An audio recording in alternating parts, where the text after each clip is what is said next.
ಕ್ಷೇತ್ರದ ವೀರಸಿಂಹಾಸನ ಮಹಾಸಂಸ್ಥಾನ ಮಠದ ಪರಮಪೂಜ್ಯ ಜಗದ್ಗುರುಗಳಾದ ಶ್ರೀ ಶಿವರಾತ್ರಿ ದೇಶಿಕೇಂದ್ರ ಮಹಾಸ್ವಾಮಿಗಳಿಂದು ನಮ್ಮೊಂದಿಗಿದ್ದು ಈ ಸಭೆಯ ದಿವ್ಯ ಸಾನ್ನಿಧ್ಯವನ್ನು ವಹಿಸಿದ್ದಾರೆ. ಪರಮಪೂಜ್ಯರು ಸುತ್ತೂರು ಮಠದ 24ನೇ ಪೀಠಾಧಿಪತಿಗಳಾಗಿ 1986ರಲ್ಲಿ ಮಠದ ಜವಾಬ್ದಾರಿಯನ್ನು ವಹಿಸಿಕೊಂಡರು. JSS ಮಹಾವಿದ್ಯಾಪೀಠವು ಇಂದು ತನ್ನ ಒಡಲಲ್ಲಿ 300ಕ್ಕೂ ಹೆಚ್ಚಿನ ಸಂಸ್ಥೆಗಳನ್ನು ಪೋಷಿಸ್ತಾ ಇದೆ. 1 ಲಕ್ಷಕ್ಕೂ ಹೆಚ್ಚಿನ ವಿದ್ಯಾರ್ಥಿಗಳಿಗೆ ಜ್ಞಾನದಾಸೋಹವನ್ನು ನೀಡ್ತಾ ಇದೆ. 20,000ಕ್ಕೂ ಹೆಚ್ಚಿನ ನೌಕರರಿಗೆ ಬದುಕನ್ನು ಕಟ್ಟಿಕೊಟ್ಟಿದೆ. ಪೂಜ್ಯ ಶ್ರೀಗಳವರು ಧರ್ಮ, ಸಂಸ್ಕೃತಿ, ಶಿಕ್ಷಣ, ಆರೋಗ್ಯ, ಸಮಾಜ ಸುಧಾರಣೆ ಸೇರಿದಂತೆ ಹಲವು ರಂಗಗಳಲ್ಲಿ ಅಭೂತಪೂರ್ವವಾದ ಸೇವೆಯನ್ನು ಸಲ್ಲಿಸುತ್ತಿದ್ದಾರೆ. ಪರಮ ಪೂಜ್ಯರು ಈಗ ಆಶೀರ್ವಚನವನ್ನು ನೀಡಬೇಕಾಗಿ ವಿನಂತಿಸ್ತೇನೆ. ಚೈತನ್ಯಂ ಶಾಶ್ವತಂ ಶಾಂತಂ ವ್ಯೋಮಾತೀತಂ ನಿರಂಜನಂ ನಾದಬಿಂದು ಕಲಾತೀತಂ ತಸ್ಮೈ ಶ್ರೀ ಗುರವೇ ನಮಃ. ಪೂಜ್ಯ ಜಗದ್ಗುರು ನಿಶ್ಚಲಾನಂದ ಮಹಾಸ್ವಾಮಿಗಳವರಲ್ಲಿ ಗೌರವ ಸಲ್ಲಿಸಿ ಅಧ್ಯಕ್ಷತೆ ವಹಿಸಿರುವ ಹಿರಿಯ ವಿಜ್ಞಾನಿಗಳಾದ ಡಾಕ್ಟರ್ CL ಲಕ್ಷ್ಮೀಪತಿ ಗೌಡ್ರೆ,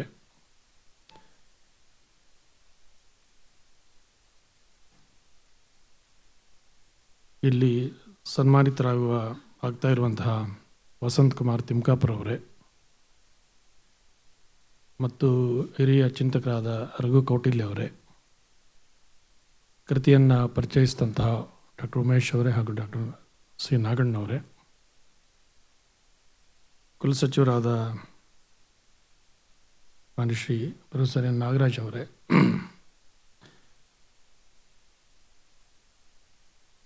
ಮತ್ತೊಬ್ಬರು ವಸಂತ್ ಕುಮಾರ್ ಅವರೇ, ಚಿಕ್ಕಪಾಡ್ಲೆ ಅವರೇ, ಉಪಸ್ಥಿತ ಎಲ್ಲ ಹಿರಿಯ ಗಣ್ಯಮಾನ್ಯರೇ, ಉಪಸ್ಥಿತ ಎಲ್ಲ ಆತ್ಮೀಯರೇ,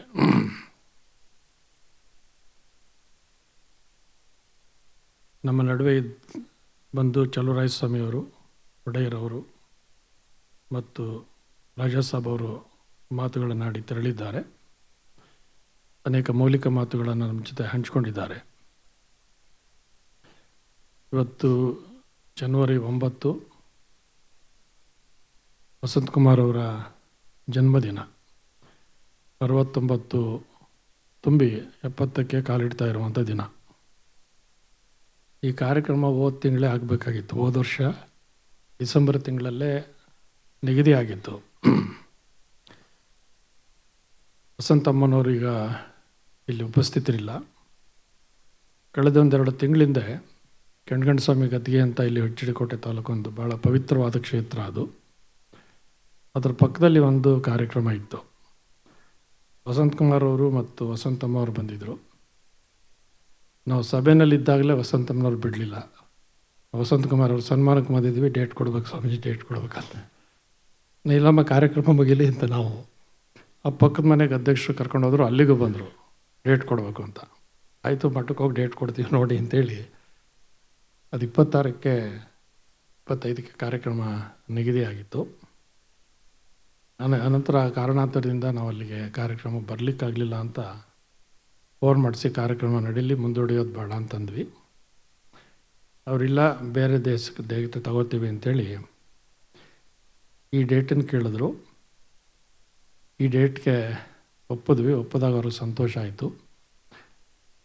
ರೋಗಿ ಬಯಸಿದ್ದು ಅಲ್ವ ಅನ್ನೋ, ವೈದ್ಯ ಹೇಳಿದ್ದು ಅಲ್ವ ಅನ್ನೋ ಹಾಗೆ ಅವ್ರು ಹುಟ್ಟಿದ ಹಬ್ಬದ ದಿವಸನೇ ಕಾರ್ಯಕ್ರಮ ಮಾಡೋ ಶಿವಯೋಗ ನಮಗೆ ಲಭ್ಯ ಆಯಿತು ಅಂತಂದು.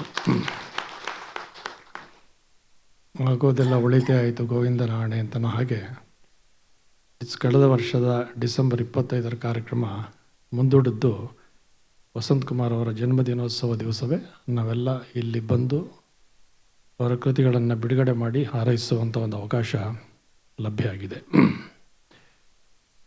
ಇಲ್ಲಿ ಎಲ್ಲರೂ ಮಾತನಾಡಿದ್ದಾರೆ. ಅವರು ಈ ಕ್ಷೇತ್ರದಲ್ಲಿ ಒಬ್ಬ ಕೃಷಿ ವಿಜ್ಞಾನಿಯಾಗಿ, ಅಪ್ಲೈಡ್ ಬಾಟ್ನಿಯ ವಿದ್ಯಾರ್ಥಿಯಾಗಿ, ಕೇವಲ ಅದೊಂದು ಔಪಚಾರಿಕವಾದಂಥ ಪದವಿ ಅಂತ ವಿದ್ಯಾರ್ಥಿಗಳಿಗೆ ಬೋಧನೆ ಮಾಡಲಿಕ್ಕೋಸ್ಕರ ನಾನು ಓದಿದ್ದೇನೆ ಅಂತನ್ನುವ ಬ್ರಹ್ಮಾಲೋಕದಿಂದ ಹೊರಗೆ ಬಂದು ಅವರು ಕಲಿತದ್ದು ನೇರವಾಗಿ ಕೃಷಿಕರಿಗೆ ತಲುಪಬೇಕು ಅಂತನ್ನುವ ಸಂಕಲ್ಪವನ್ನು ಮಾಡಿದ್ರು ಅಂತ ಕಾರಣದಿಂದಾಗಿ ಇವತ್ತು ಇಷ್ಟೆಲ್ಲ ಸಾಧನೆ ಮಾಡಲಿಕ್ಕೆ ಸಾಧ್ಯ ಆಗಿದೆ. ನಮ್ಮ ಗಣೇಶ್ ಅವರು ಹೃದಯವಂತಿಕೆಯಿಂದ ಕೊಟ್ಟದ್ದು 200 ರೂಪಾಯಿ. ಆ ಕಾಲದಲ್ಲಿ ಅದು ಎಷ್ಟು ಬೆಲೆ ಬಾಳ್ತಿತ್ತು ಅಂಥೇಳಿ, ಆದರೆ ಉದಾರ ಮನಸ್ಸಿನಿಂದ ಕೊಟ್ಟರು ಅಂಥೇಳಿ ಒಬ್ಬ ವಿಜ್ಞಾನಿ ತಯಾರಿಯಾಗಲಿಕ್ಕೆ ಸಾಧ್ಯ ಆಯಿತು. ಅವಶ್ಯಕತೆ ಇದ್ದಾಗ ಅದನ್ನು ಗುರುತಿಸಿ ಪ್ರೋತ್ಸಾಹಿಸುವಂತಹ ಮನಸ್ಸುಗಳಿದ್ದರೆ ಅಂತಹ ಅನೇಕ ಹಿರಿಯ ಚೇತನಗಳನ್ನು ಬೆಳೆಸಲಿಕ್ಕೆ ಸಾಧ್ಯ ಆಗುತ್ತೆ ಅಂತ ಅನ್ನೋದಕ್ಕೆ ಇದೊಂದು ಉದಾಹರಣೆ. ಇದು ಅವರು ಆ ಬಗ್ಗೆ ಅಪಾರವಾದಂಥ ಸಂಶೋಧನೆಯನ್ನು ಮಾಡಿದ್ದಾರೆ. ಸಂಶೋಧನೆ ಅಂತನ್ನೋದು 1 ದಿವಸ 2 ದಿವಸದಲ್ಲಿ ನಡೆಯುವಂತಹದ್ದಲ್ಲ. ಅದೊಂದು ನಿರಂತರವಾದಂತಹ ಏಕಾಗ್ರತೆಯ ತಪಸ್ಸದು. ಅದರಲ್ಲಿ ತೊಡಗಿಸಿಕೊಂಡಾಗ ಎಲ್ಲವನ್ನು ಮರೆತು ಅದಕ್ಕೆ ಫಲಿತಾಂಶವನ್ನು ಕಂಡುಹಿಡಬೇಕು ಅಂತನ್ನುವ ಮನಸ್ಸಿನ ಸಂಕಲ್ಪ ದೃಢವಾದರೆ ಅದು ಫಲಿತಾಂಶ ಕೊಡಲಿಕ್ಕೆ ಸಾಧ್ಯ ಆಗುತ್ತೆ.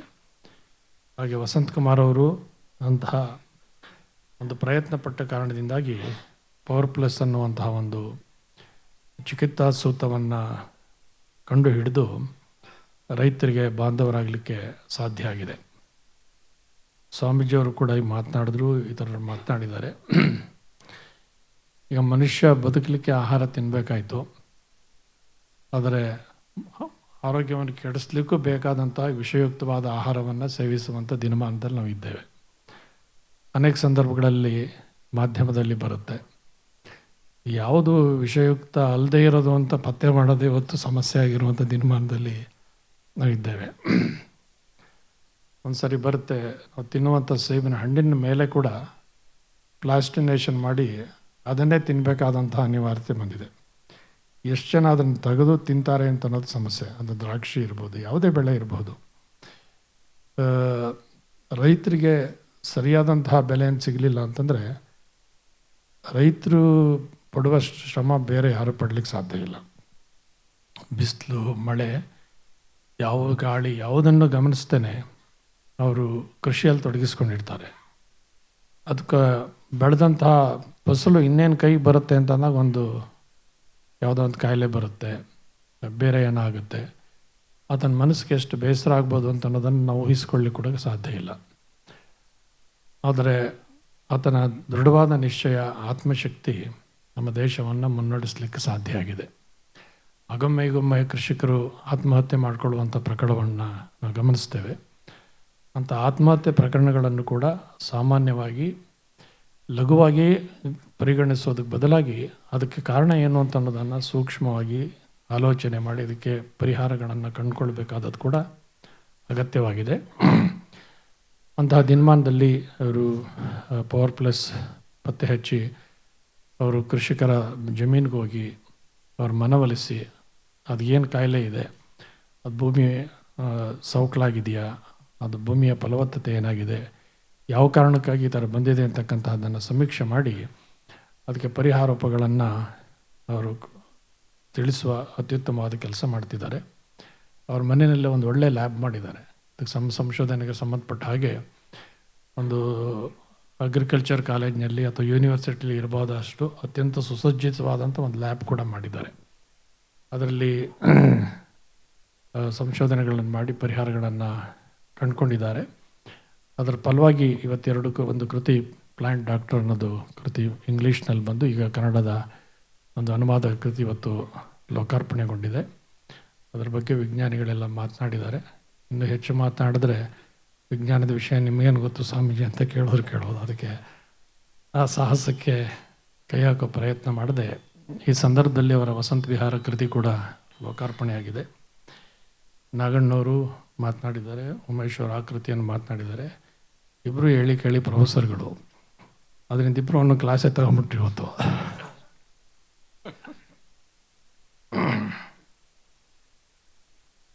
ಅವರ ಈ ಒಂದು ವಸಂತ ವಿಹಾರದಲ್ಲಿ ಸಣ್ಣ ಕಥೆಗಳು, ಪ್ರವಾಸ ಕಥನ ಮತ್ತು ಇನ್ನಿತರ ಲೇಖನಗಳಿದೆ. ಅಲ್ಲಿ ಅವರು ಹಿಂದೆ ಉಲ್ಲೇಖಿಸಿದ ಹಾಗೆ ಅತ್ಯುತ್ತಮವಾದಂತಹ ಲೇಖನಗಳಿದೆ. ಪ್ರವಾಸ ಕಥನ ಇದೆ.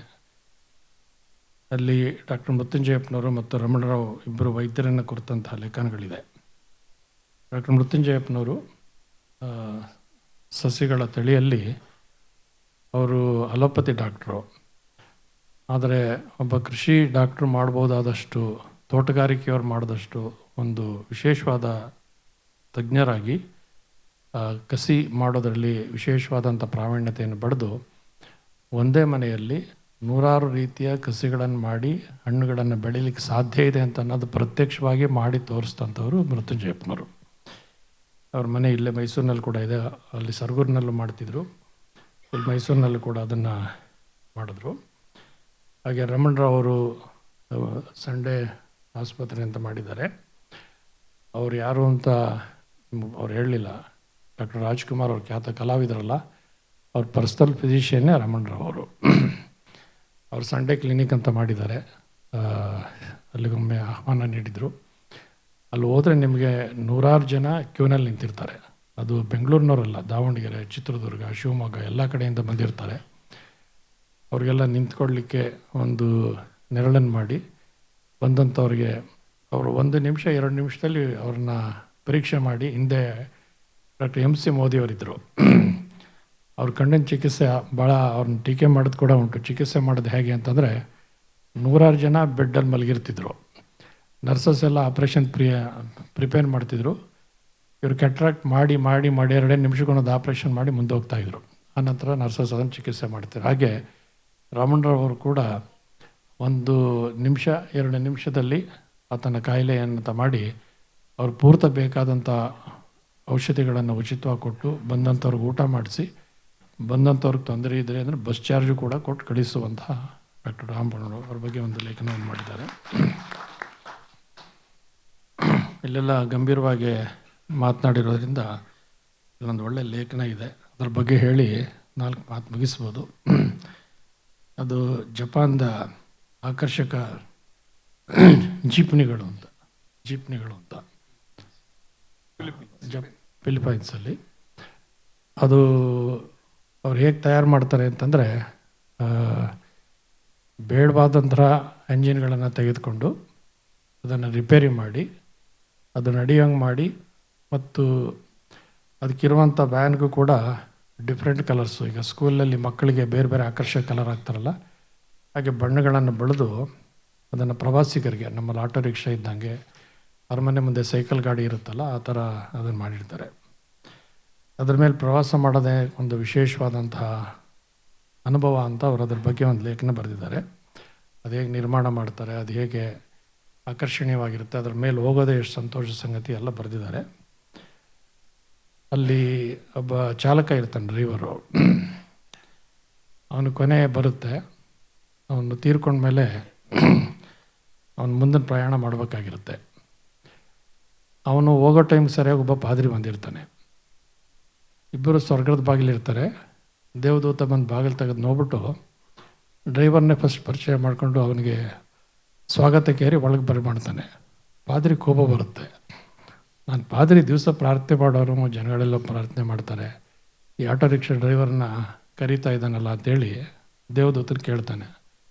ಅಲ್ಲಪ್ಪ, ನಾನು ದೇವ್ರ ಕೆಲಸನೇ ಮಾಡ್ತಾಯಿದ್ದೀನಿ ಅಂದ್ಬಿಟ್ಟು ಅವ್ನು ಕರೀತಾ ಇದ್ದೀನಿ ಅಂತ. ದೇವದೂತ ಹೇಳ್ತಾನೆ, ಹೌದಪ್ಪ, ನೀವು ಪ್ರೇಯರ್ ಮಾಡೋ ಮಾತ್ರ ಜನ ಪ್ರೇಯರ್ ಮಾಡ್ತಾರೆ, ಈ ಆಟೋ ಡ್ರೈವರ್ ಇದ್ದಾನಲ್ಲ ಇವನು ಬೆಳಿಗ್ಗೆ ಸಾಯಂಕಾಲ ಓಡಿಸುವಾಗಲೆಲ್ಲ ಒಳಗೆ ಕೂತವರು ದೇವ್ರ ಪ್ರಾರ್ಥನೆ ಮಾಡ್ತಲೇ ಇರ್ತಾರೆ ಅಂತ. ಯಾಕೆ ಅಂತ ಕೇಳ್ತಾನು. ನೀವೆಲ್ಲ ಆಟೋದಲ್ಲಿ ಕೂತವ್ರಿಗೆ ಅನುಭವ ಇರ್ಬೋದು, ಅವ್ರು ಯಾವ ಗಲ್ಲೀಲಿ ರಸ್ತೆಯಲ್ಲಿ ಹೆಂಗೆ ತಗೊಂಡು ಹೋಗ್ತಾರೆ ಅಂತ ಗೊತ್ತಾಗಲ್ಲ. ನಿಮ್ಗೊಂದೇ ಪ್ರಾರ್ಥನೆ ಇರುತ್ತೆ, ಇಳಿದ್ರೂ ಸಾಕಪ್ಪ ಅಂತೇಳಿ, ಗುರಿ ಮುಟ್ಟಿದ್ರೂ ಸಾಕಪ್ಪ ಅಂತಿರುತ್ತೆ. ದೇವದತ್ತ ಹೇಳ್ತಾನೆ, ಅವನು ಯಾರು ಪ್ಯಾಸೆಂಜರ್ಸ್ ಕೂತ್ಕೋತಾರೆ ನೋಡಲಿಕ್ಕೆ ಅಂತ, ಅವ್ರು ಕೂತಾಗಲಿಂದ ಇಳಿಯವರೆಗೆ ದೇವ್ರ ಪ್ರಾರ್ಥನೆ ಮಾಡ್ತಾನೆ ಇರ್ತಾರೆ, ಜೀವ ಉಳಿಸಪ್ಪ ಅಂತ. ಈಗ ನೀನು ಮೊದಲು ಆಹ್ವಾನ ಕೊಡ್ಬೇಕು, ಅವನು ಕೊಡ್ಬೇಕು ಹೇಳು ಅಂತ ಹೇಳ್ತಾನೆ. ಅಂದರೆ ಹಾಗೆ, ಅಂದರೆ ನಿತ್ಯವಾಗಿ ದೇವರನ್ನು ಪ್ರಾರ್ಥನೆ ಮಾಡಲಿಕ್ಕೆ ಅವ್ರು ಹೇಗೆ ಅವಕಾಶವನ್ನು ಕಲ್ಪಿಸಿದ್ರು ಅಂತನ್ನುವಂಥದ್ದನ್ನು ಅದನ್ನು ತುಂಬ ರೋಚಕವಾಗಿ ಅದೊಂದು ಲೇಖನವನ್ನು ಬರೆದಿದ್ದಾರೆ. ಇಂಥ ಅನೇಕ ಲೇಖನಗಳಲ್ಲಿದೆ. ಅದು ಗಂಭೀರವಾದ ಸಭೆ ಆದದ್ರಿಂದ ಒಂದೆರಡು ಮಾತನ್ನು ಅದನ್ನು ಆಯ್ಕೆ ಮಾಡಿ ಇಲ್ಲಿ ನಿಮ್ಮ ಗಮನಕ್ಕೆ ತಂದ್ವಿ. ಅವರಲ್ಲಿ ಒಳ್ಳೆ ನಾಗಣ್ಣವ್ರು ಹೇಳಿದಾಗೆ ಒಳ್ಳೆ ಬರವಣಿಗೆಯ ಸಿದ್ಧಿ ಆಗಿದೆ ಅವರಿಗೆ.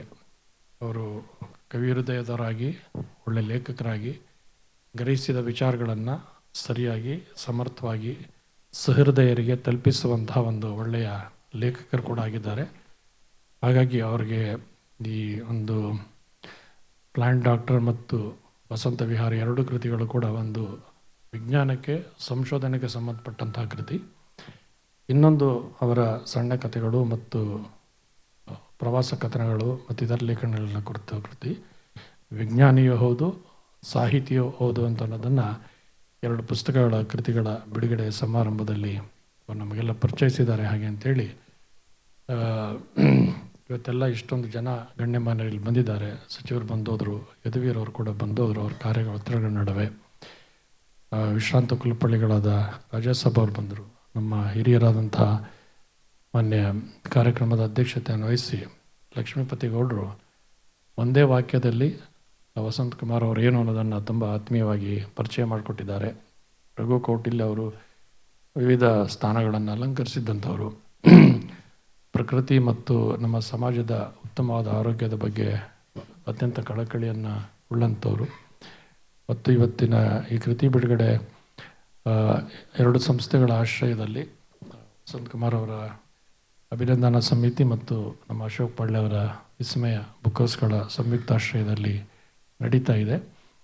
ನೀವು ಆಹ್ವಾನ ಪತ್ರಿಕೆ ನೋಡಿದ್ರೆ, ಈ ಪುಸ್ತಕ ನೋಡಿದ್ರೆ ಏನಪ್ಪ ಇಷ್ಟು ಚೆನ್ನಾಗಿ ಬಂದಿದೆ ಅಂತಂದರೆ, ಒಳಗೊಂದೆಲ್ಲ ಅವ್ರದ್ದು, ಹೊರಗೊಂದು ಚಿಕ್ಕಪಳ್ಳಿಂದು.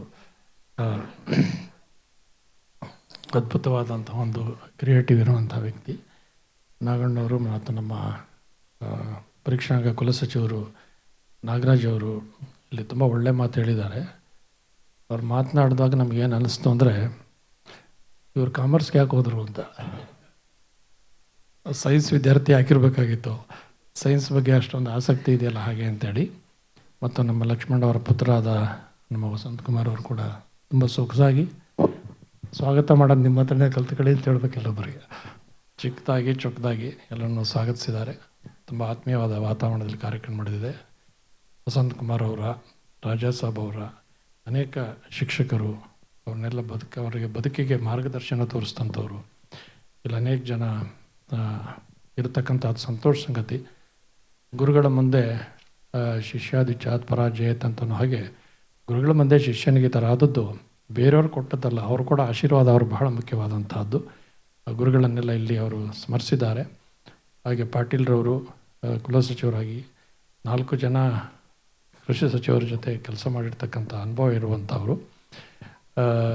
ನಮ್ಮಲ್ಲಿ ಸ್ವಾಮೀಜಿಯವರು ಈಗೊಂದು ಮಾತು ಹೇಳಿದ್ರು, ವನ ಕೊಡಬೇಕು. ನಮ್ಮಲ್ಲೊಂದು ಮಾತುಂಟು, ಏನಂತಂದರೆ ಮನೆಗೊಂದು ಸಸಿ ಊರಿಗೊಂದು ವನ ಅಂತ. ಇದಿಷ್ಟು ನಾವೆಲ್ಲ ಮಾಡಿಬಿಟ್ರೆ ಮನೆ ಬೇಕಾದ ಕಟ್ಸ್ಬೋದು. 4 ಗಿಡ ಹಾಕಿದ್ವಿ ಅಂತಂದರೆ ನಾವು ಮನೆ ಕಟ್ಟಿದ ಸಂತೋಷ ಪಡೋದಕ್ಕೂ ಕೂಡ ಒಳ್ಳೆ ಗಾಳಿ ತೆಗೆದುಕೊಡ್ಲಿಕ್ಕೆ ಸಾಧ್ಯ ಆಗುತ್ತೆ. ಪ್ರಕೃತಿಯನ್ನು ಸಂರಕ್ಷಿಸಬೇಕಾದದ್ದು, ಒಳ್ಳೆಯ ಆಹಾರವನ್ನು ಸೇವಿಸಬೇಕಾದದ್ದು, ಇವೆಲ್ಲ ಮುಂದಿನ ದಿನಮಾನದ ಭವಿಷ್ಯದ ನಮ್ಮ ಪ್ರೀತಿಯ ಸಂಗತಿಗಳಾಗಬೇಕು, ನಮ್ಮ ಆದ್ಯತೆಗಳಾಗಬೇಕು. ಹಾಗಾದಾಗ ಮಾತ್ರ ದೇಶ ಸಮೃದ್ಧವಾಗಿ ಬೆಳೀಲಿಕ್ಕೆ ಸಾಧ್ಯ ಆಗುತ್ತೆ. ಅಂಥ ಸಮೃದ್ಧವಾದ ದೇಶವನ್ನು ಕಟ್ಟಲಿಕ್ಕೆ ಇಂಥ ಸಣ್ಣ ಸಣ್ಣ ಪ್ರಯತ್ನಗಳು ಕೂಡ ನಮಗೆ ಎಷ್ಟು ಅನುಕೂಲಕರವಾಗುತ್ತೆ ಅಂತನ್ನುವ ಮಾತನ್ನು ಹೇಳಿ ಕಾರ್ಯಕ್ರಮದಲ್ಲಿ ಭಾಗವಹಿಸೋದು ಸಂತೋಷ ಆಗಿದೆ. ಮೊನ್ನೆ ರೋಹಿತ್ ಅವರು ತುಂಬ ವಿಶೇಷವಾದ ರೀತಿಯಲ್ಲಿ ನಿರೂಪಣೆ ಮಾಡುವ ಸೊಗಸಾಗೋದನ್ನೆಲ್ಲ ಹೇಳಿದ್ದಾರೆ. ನಿಮ್ಮೆಲ್ಲರ ಉಪಸ್ಥಿತಿಯಿಂದ ಕಾರ್ಯಕ್ರಮ ಚೆನ್ನಾಗಾಗಿದೆ. ವಸಂತ್ ಕುಮಾರ್ ತಿಮ್ಕಾಪುರ ಅವರು ಹೀಗೆ ಸಾಹಿತ್ಯದ ಕೃಷಿಯನ್ನು, ಒಂದು ಸಂಶೋಧನೆಯ ಕೆಲಸವನ್ನು ಹೀಗೆ ಮುಂದುವರಿಸಲಿ. ಅದರಿಂದ ಜನರಿಗೆ, ರೈತರಿಗೆ ಆಗುವಂತಹ ಅವಕಾಶಗಳು ಇನ್ನೂ ಹೆಚ್ಚು ಹೆಚ್ಚು ಲಭ್ಯ ಆಗಲಿ. ಅದೆಲ್ಲ ಮಾಡಲಿಕ್ಕೆ ಭಗವಂತನ ಅವರಿಗೆ ಕೃಪೆ ಸದಾಕಾಲ ಇರಲಿ ಅಂತ ಆಶಿಸ್ತಾ, ಭಗವಂತನ ಕೃಪೆ ನಿಮಗೆಲ್ಲರಿಗೂ ಇರಲಿ ಅಂತ ಹಾರೈಸಿ 4 ಮಾತಿಗೆ ವಿರಾಮ ಕೊಡ್ತೀನಿ.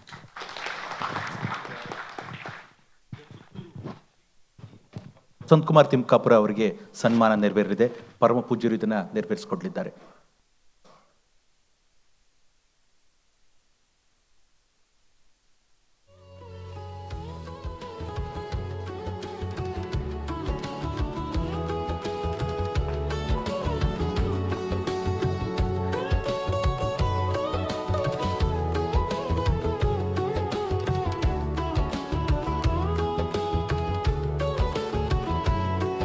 ಈಗ ವಿಶ್ವ ಒಕ್ಕಲಿಗರ ಮಹಾಸಂಸ್ಥಾನ ಮಠದ ವತಿಯಿಂದ ಡಾಕ್ಟರ್ ವಸಂತ್ ಕುಮಾರ್ ತಿಮ್ಕಾಪುರ ಅವರಿಗೆ ಸನ್ಮಾನ.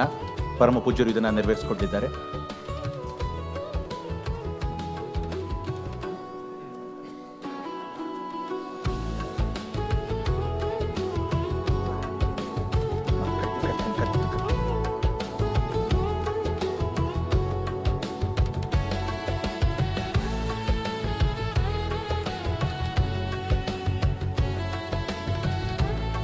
ಈಗ ಸುತ್ತೂರು ಮಹಾಸಂಸ್ಥಾನ ಮಠದ ಪರಮಪೂಜ್ಯ ಸ್ವಾಮೀಜಿಗಳಿಗೆ ಅಭಿನಂದನಾ ಸಮಿತಿ ವತಿಯಿಂದ ಗೌರವ ಸಮರ್ಪಣೆ.